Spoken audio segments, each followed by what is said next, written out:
Looking for that great next read or your new favorite author? Check out Amy's Bookshelf Reviews recommendations. You won't be disappointed. Welcome to Amy's Bookshelf Reviews podcast. It is a spin-off of the website and book review site of Amy's Bookshelf Reviews.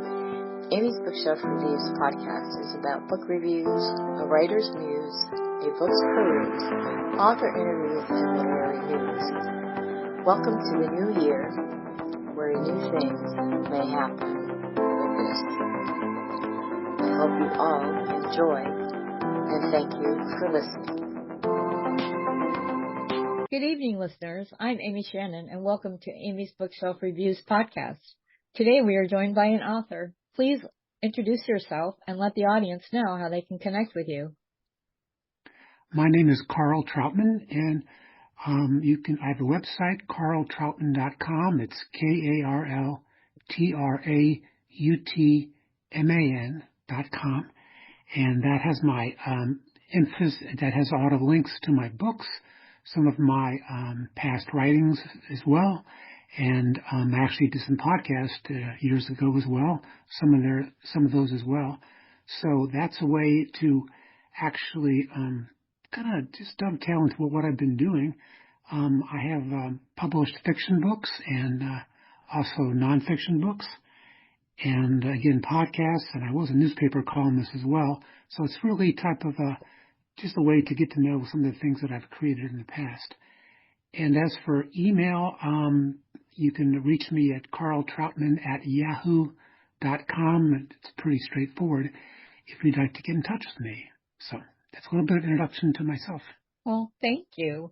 So you've mentioned you've written fiction and nonfiction. And so which book are you going to talk about today? Well, I'd like to talk about my fiction series. I have a 4-book fiction series. It's called the Montford Schmidt series, and it is basically... That's how you pronounce it. Yeah, Montford Schmidt. I was thinking Manford. He's called Manny. So yeah. Okay, all right. Thank you. Sure. They're a very German name. So it's basically a 4-book series which chronicles someone's life basically from the age of about 15 to about the age of about 32. And the book basically is kind of they're structured. The 4 books are structured into time periods where they follow periods of times in the character's life as he grows up and matures and not matures and moves around and does different things. And that's why I'd like to be talking about that 4-book series. Yeah. Oh,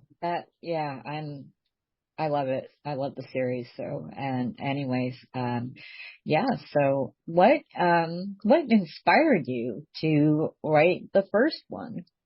Well, thanks, Amy. I appreciate that question. I kept a journal most of my life for many years, and maybe 10 years ago, 15 years ago, I decided to start reading them over again, and I wanted to take some of my experiences, because the 4 books are books of fiction, but they've got elements of truth, elements of a non-truth in it, exaggeration. Mm-hmm. So I'm pretty much a person who says, if it's nonfiction, that means everything must be accurate, as best as you can remember, and anything else is fiction. So as long as it makes sense, it doesn't have to be something that happened in real life, or but if it makes sense to the story, that even if it's impossible but it could happen, that's what I believe is fiction. I mean, real life is stranger than fiction, so So what inspired me is to read some of my old journals and said, you know what, this could be a story.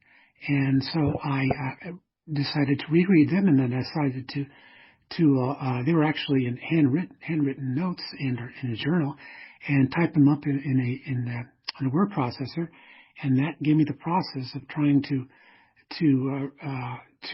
read about what I have done, and then craft that into into a story, and it turned it up into 4 books. Yeah, and great 4 books, I must say. Well, I appreciate that. And the process of doing it was interesting because as I remembered what I was writing in my journal and it turned that into a story, I could craft a narrative and I could really go where I wanted to. I could put things in that I really did. I could make up things that I never really did. I could exaggerate. I could omit.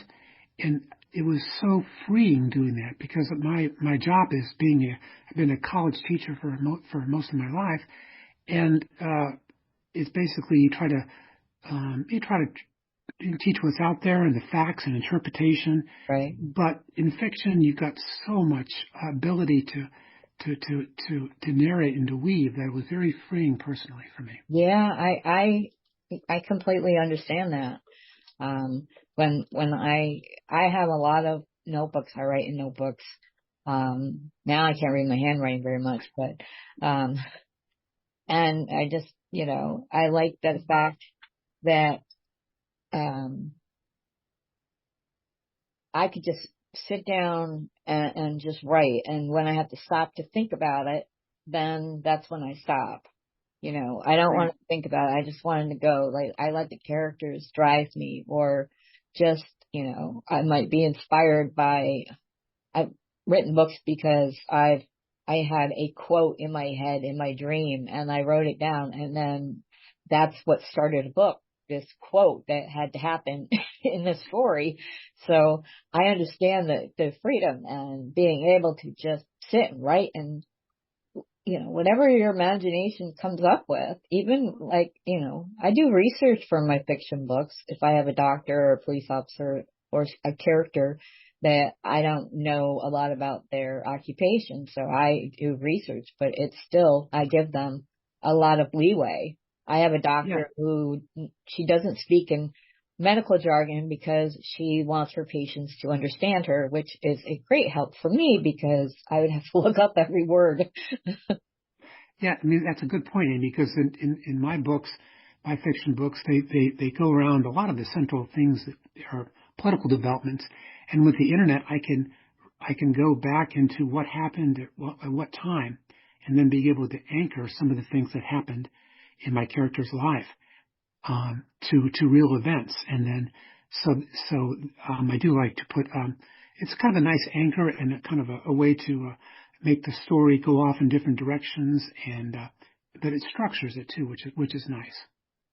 Oh, definitely. Yeah. Have you, like you said, you were writing in journals. How long have you how long were you writing in journals?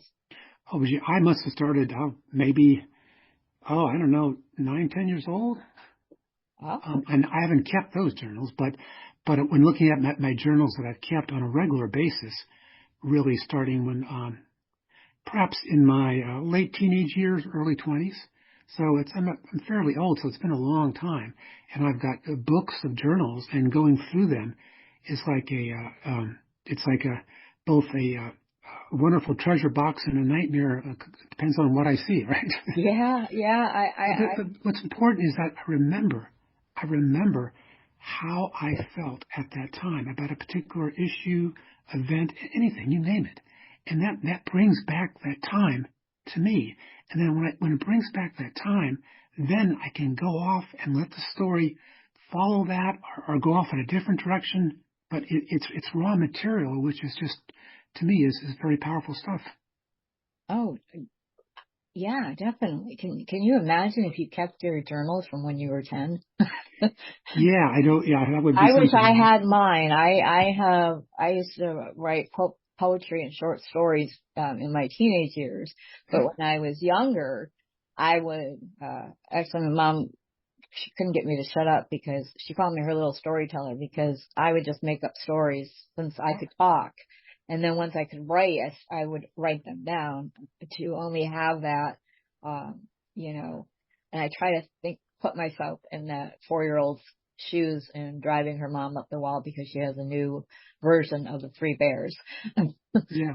But No, when I go back and read them, it's like I'm right there. The words come alive to me because obviously I wrote them, yeah. and then that really helps my writing.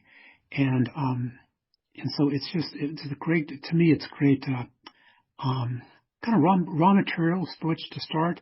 And I like the handwriting too, because, as you pointed out a couple minutes ago, you don't, if you're on a word processor, there's a computer, there's so many distractions. Perhaps you can edit it, do a thesaurus, a word choice. But if you sit down with a piece of paper and a pen, just whatever is in your head, let it flow out. And then later you can delete some, edit it, or, that kind of stuff. But let it first come out. So. Yeah, that's exactly what I do. I have, I've saved my notebooks, I think, for about 20 years. And, when I first started writing, I have some journals that were, I had written and was able to save. But sometimes things just get lost, but, but I understand, like, you get to that point, and when a reader reads your work, you can feel what is, the emotions that come off the page, whether they're, if he's upset, or he's, focused on doing something, or he feels like he's all over the place, Right. Then you can actually feel that. Plus, I have this, whenever I read a story, I can tell how much passion the person put into writing it. And I've read millions of books, so, you kind of get a feel for that. And, the ones that I read, a lot of books that they're a lot alike. I mean, different characters, different situations, but, the ending is around the same, and so, I'm not. I've also found it very useful to working with an editor, because I've had a couple editors, and they, when they read a first draft, they do have fresh eyes and say, okay, I don't understand this, or where does this go? And it allows me to, make things clearer, or see connections that I didn't see. So, editors can be, if you get a good one, they can really help you out with, with stories. Yeah, I can understand that. I have done editing work for several authors, and, I ask them, okay, what do you want me to look for if there's something specific? Because I do content editing, not just, copy editing, right? Yeah, I don't, just that. And, so when I send it back to them, they're like, oh yeah, that's just the kind of thing that I was looking for. Those are the questions that I had. So yeah, it's kind of like the process of writing, where, at least for me, you can go out and write what you want, it's what's on your mind, but then the editor is almost a different mindset. So you're analytical, and you look for consistencies or whatever. It's a different type of focus, and so it's a different way of doing it. And I do some editing myself before, like I just actually finished a book of short stories, but for my 4 fiction books, I took them into an editor, and they came back, and just the process of them finding things that I didn't see, is just it really helps my writing, which is good. Yeah, and I think that authors think that they have to have, or they can't afford a professional editor. Mine, I do on a sliding scale, because I know that authors, they can't always afford the high prices. So that's one of the things that I do. But one thing I found myself been able to do is, it's not my favorite thing, to be honest with you, Amy, but is, after my editors have looked at my books and made suggestions and all this, before I send it to them again, I think, okay, this is some of the things that I could work on. So I edit my own work, sometimes again and again, and it becomes better. And I can only do it for a little while, because it's, you're having to delete whole paragraphs. Like, wow, this is really well crafted paragraph, in my opinion. But you know what?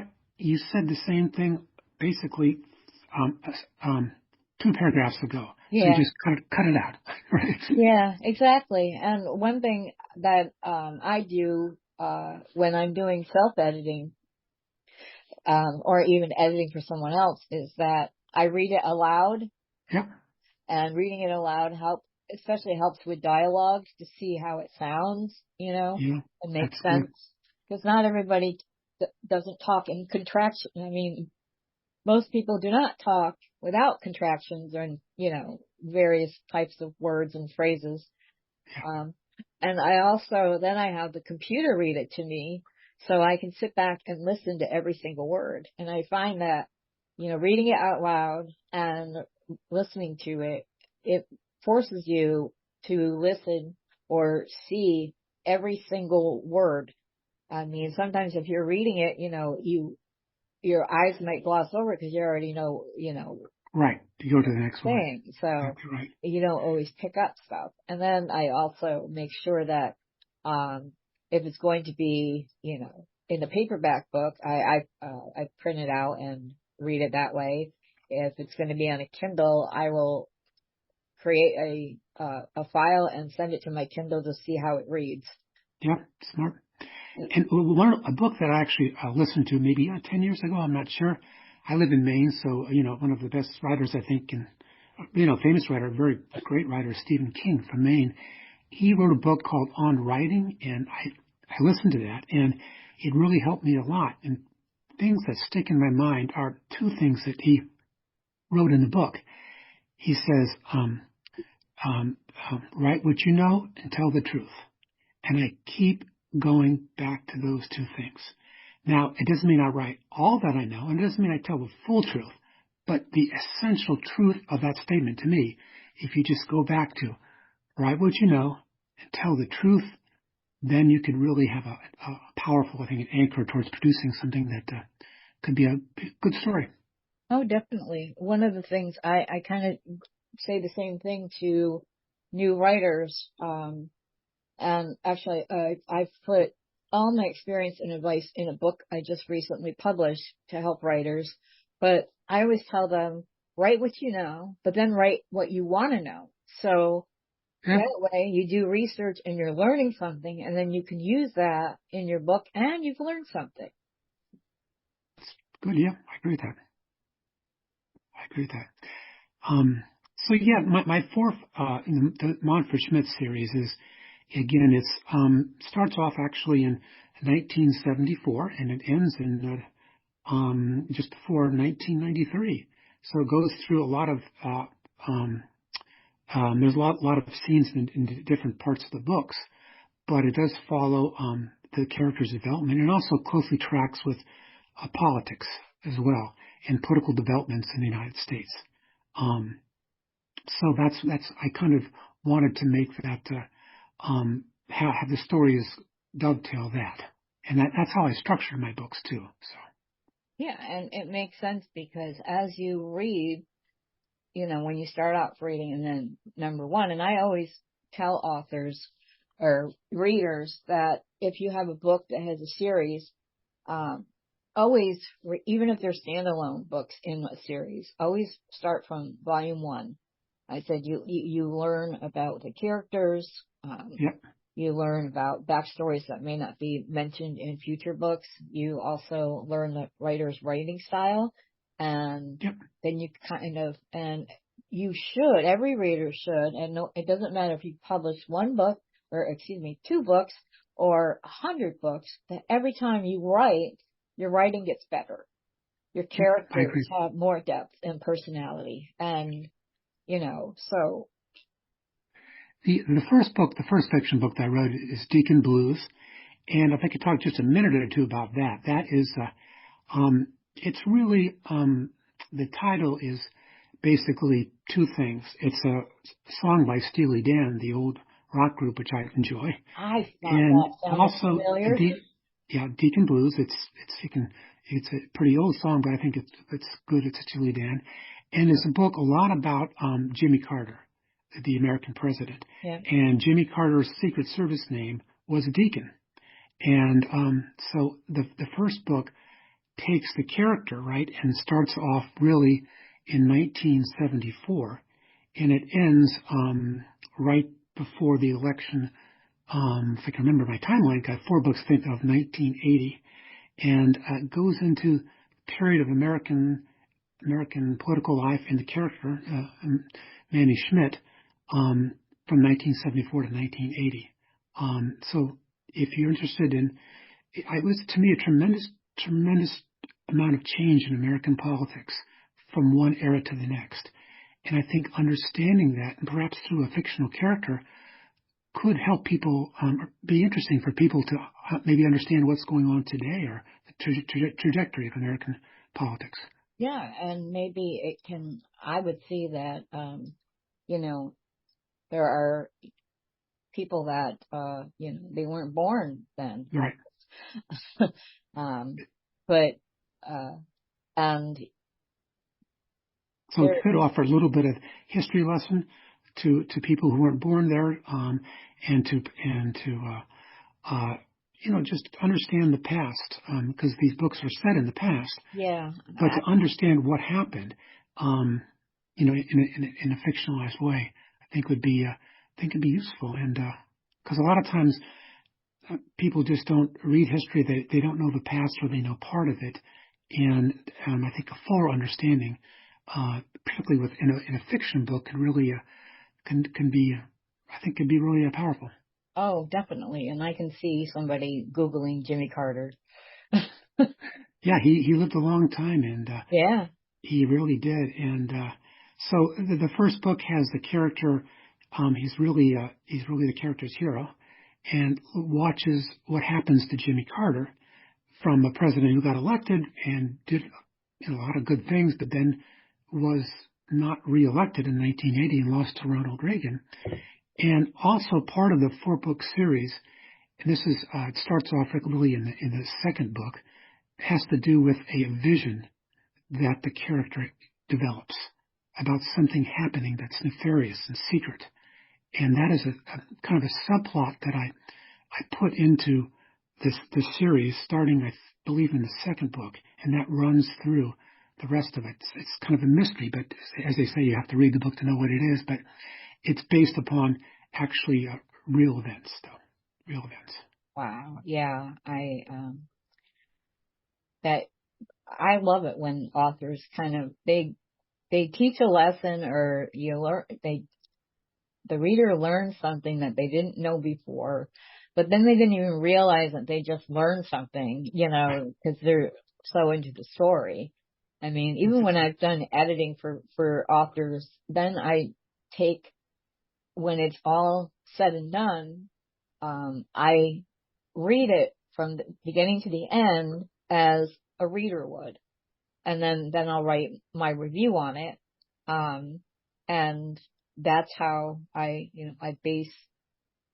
think that authors, don't always look at their work as just a reader. They're looking at it as the author, and, oh, I have to make changes. This isn't perfect, and I think that if every author, made more changes or updated their book, no one would ever get it published.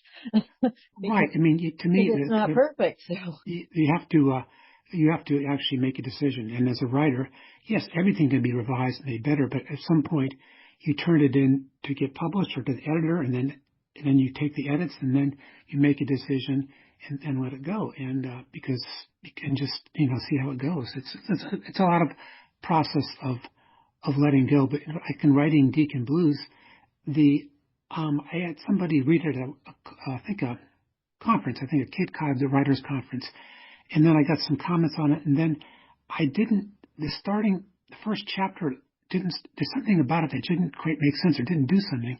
So I wrote the first chapter, or the first few pages of the first chapter at the very end after writing it. I only knew what the first chapter would be like after writing the book. Huh? Sometimes that happens. I wrote a book backwards once. If you can just leave, if you can just leave yourself open to how the story develops, then it becomes clear, this is what it's about. But I didn't know that without having it go through first. So a lot of it was patience for me, because I wanted to say, okay, not the best first chapter, it's okay, but if a book, but I just kept it open, and then it suddenly clicked in. So. Yeah, I mean, that's really, that's what it's all about. And you said the word patience, and that is one of the things that I tell authors, especially new authors. They get impatient because they want their work published immediately. Right. And there's a lot of work that goes into it, editing and various things. And whether you have a publisher or not, you still have to work, do work yourself too, promote and make sure it's ready to go before it actually goes. Right. And And I say to myself, okay, if the book is, if it took 3 years to write the book, you can wait another month or two before it comes out. It doesn't have to come out, the next day or whatever. You can still wait a bit longer. Yeah, Right? exactly. Well, I really enjoyed our conversation, and I look forward to reading more of your work. I think I've only read your fiction, but I would be honored to read any of your nonfiction, so you can send those to me if you wish. Thank you, Amy. Appreciate that. And then I'll just close off the podcast. If you wish for you or your book to be on the show, go to amysbookshelfreviews.com/podcast. Thank you for listening. Be safe, be well, and always be kind. Thank you for listening to Amy's Bookshelf Reviews. If you are looking to be on the podcast or looking for a book review, you can go to amysbookshelfreviews.com and look for the appropriate navigational menu. Again, thank you all for listening and being a supporter of this podcast and of the Amy's Bookshelf Reviews professional reviewers of books and audiobooks. Thank you all. Be safe and be well.